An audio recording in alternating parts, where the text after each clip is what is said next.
안녕하세요. 그린빌 가족 여러분. 오늘 월요일 아침, 오늘은 레이버 데이이기도 합니다.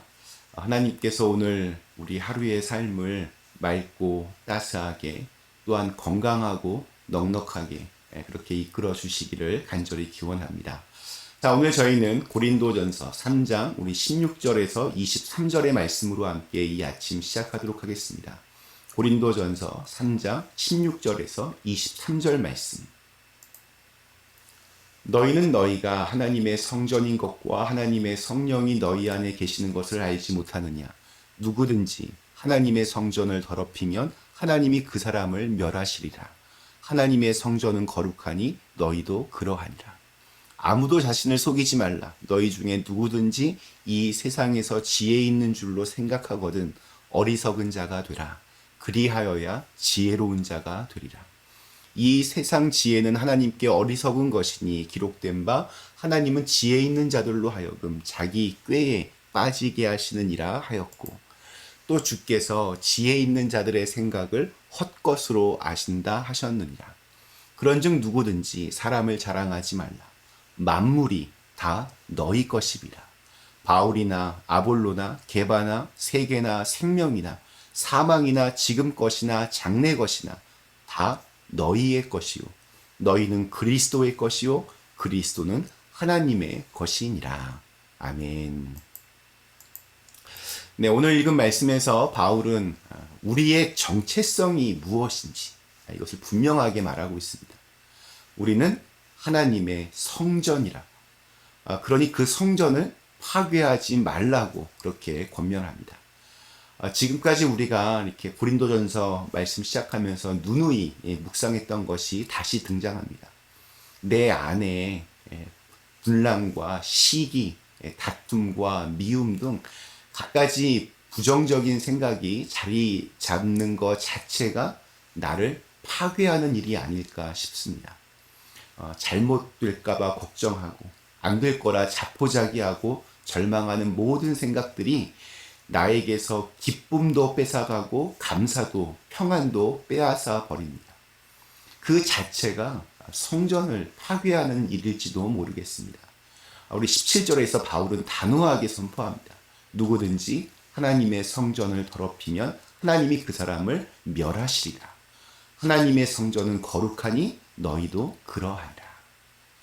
우리는 하나님의 거룩한 성전입니다. 이것이 우리의 정체성입니다. 물론 우리는 완벽하지 않습니다. 실수도 많고 또 잘 있다가도 별거 아닌 일에 갑자기 욱하고 그렇게 성질을 냅니다.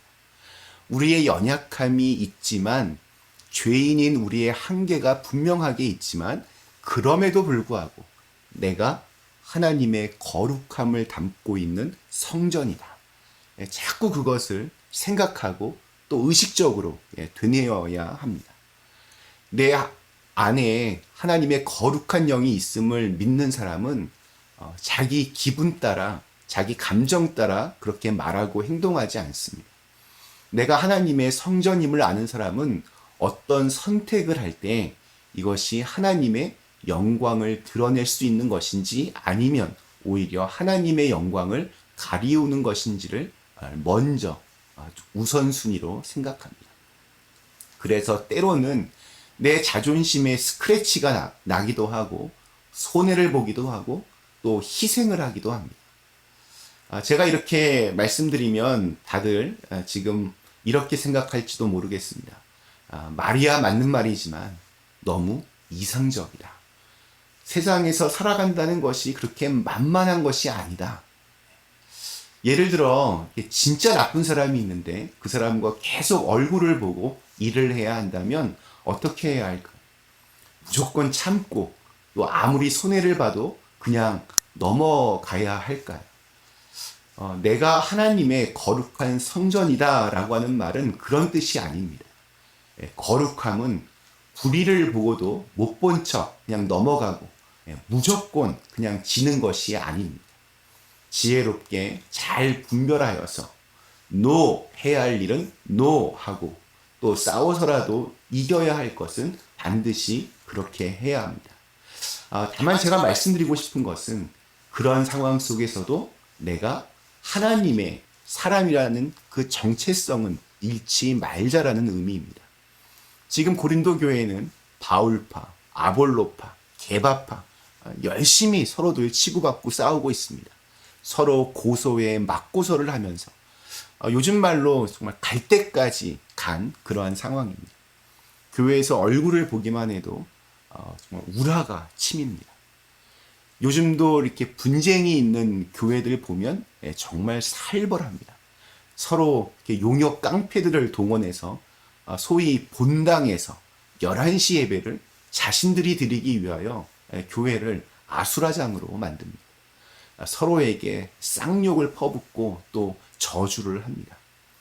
오늘 읽은 말씀에 근거하면 적어도 그러지는 말아야 합니다. 싸움에도 룰이 필요합니다. 깡패들의 싸움에는 룰이 없습니다.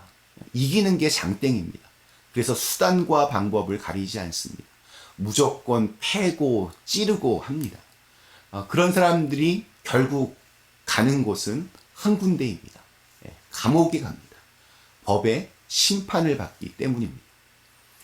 UFC 같은 이종 격투기 경기를 보면 정말 살벌하게 싸웁니다. 피가 난자됩니다.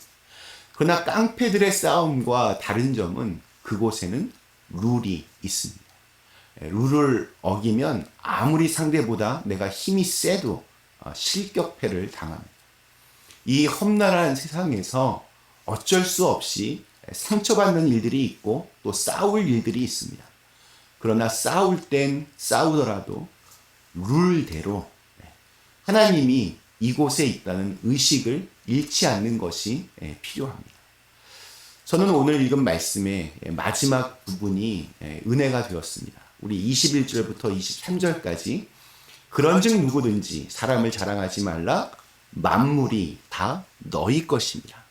바울이나 아볼로나 게바나 세계나 생명이나 사망이나 지금 것이나 장래 것이나 다 너희의 것이요 너희는 그리스도의 것이요 그리스도는 하나님의 것입니다. 세상에서 가장 좋은 것이 뭐가 있을까요? 돈 좋습니다.